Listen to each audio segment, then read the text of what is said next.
Қайырлы күн, балалар, қалдарың қалай? Бүгінгі сабақта 1 сынып математика 43-ші сабақ 10 санынан азайту деген тақырыпты қарастыратын боламыз. Ал балалар, келесі 1 тапсырмаға назар аударайық. Есіңде сақта, 10 санының құрамын есіне түсір, қалай есептеу керек екенін түсіндір.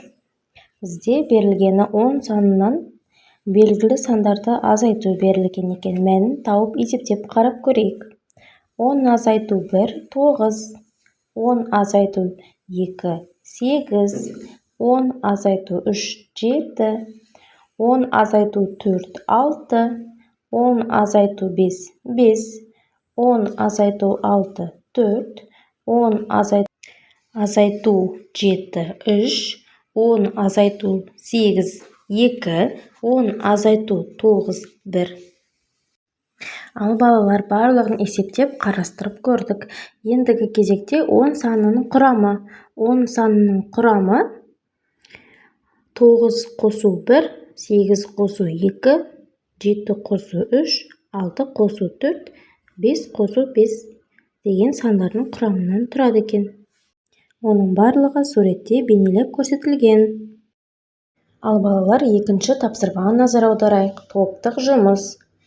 Үйшіктерден сандар таңда, мысалдар жазып есепте. Бізде берілгені 3 үйшік, азайғыш, азайтқыш және айырманың мәні. Бірінші үйге қарайық. Азайғыш берілген сандары 10, 9, 8. Азайтқышты біз екінші үйден аламыз. Яғни олар 8, 1, 4, 6, 3, 5, 9, 3, 7. Мысалдар. 10-нан 8-ді азайтамыз, жауабы 2, 9-дан 1-ді азайтамыз, тең 8, 8-ден 4-ді аламыз, тең 4. 10-нан 6-ны аламыз, тең 4, 9-дан 5-ді аламыз, тең 4, 8-ден 3-ді аламыз, тең 5. Ал балалар, 3-ші үйге назар аударайық. Айырманың мәні. Айырманың мәні бізде берілген. Олар 3, 0, 9, 6, 2, 8, 1, 5, 4, 7. Біз бірінші үй мен екінші үй сандарын мысал құруымыз керек. Мысалдар. Назар аударайық. 10 азайту 7 тең 3, 8 азайту 8 тең 0, 9 азайту 0 ол жоқ болғаннан кейін орнына 10 қоямыз. 10 азайту 1 тең 9, 9 азайту 3 тең 6, 8 азайту 6 тең 2, 10 азайту 9 тең 1, 9 азайту 4 тең 5, 8 азайту 4 тең 4, 10 азайту 3 тең 7. Жарайсыңдар балалар. Ал балалар, келесі тапсырма 3-ші тапсырмаға назар аударайық. Өзіндік жұмыс. 1-ден 10-ға дейінгі сандардың құрамын есіне түсір. Мысалдар жаз, есепте, кесте бойынша тексер. Ал берілген мысалдарға назар аударайық және оның жауабын есептеп шығарайық. 9 азайту 5 тең 4, 5 азайту 2 тең 3, 5 азайту 4 тең 1, 8 азайту 3 тең 5, 7 азайту 6 тең 1, 6 азайту 1 тең 5, 4 азайту 3 тең 1, 6 азайту 2 тең 4, 3 азайту 1 тең 2, 7 азайту 2 тең 5.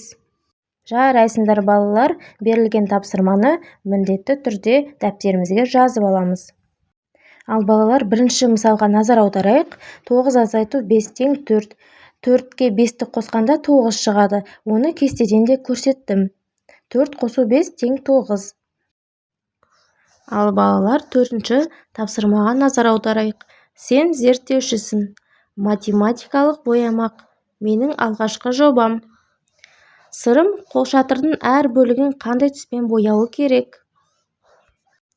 Ал балалар, есепті шығарып, сырымның қолшатырын түрлі түске бояйық. 1-ші есепке зер салайық. 10 азайту 5 тең 5-ке тең.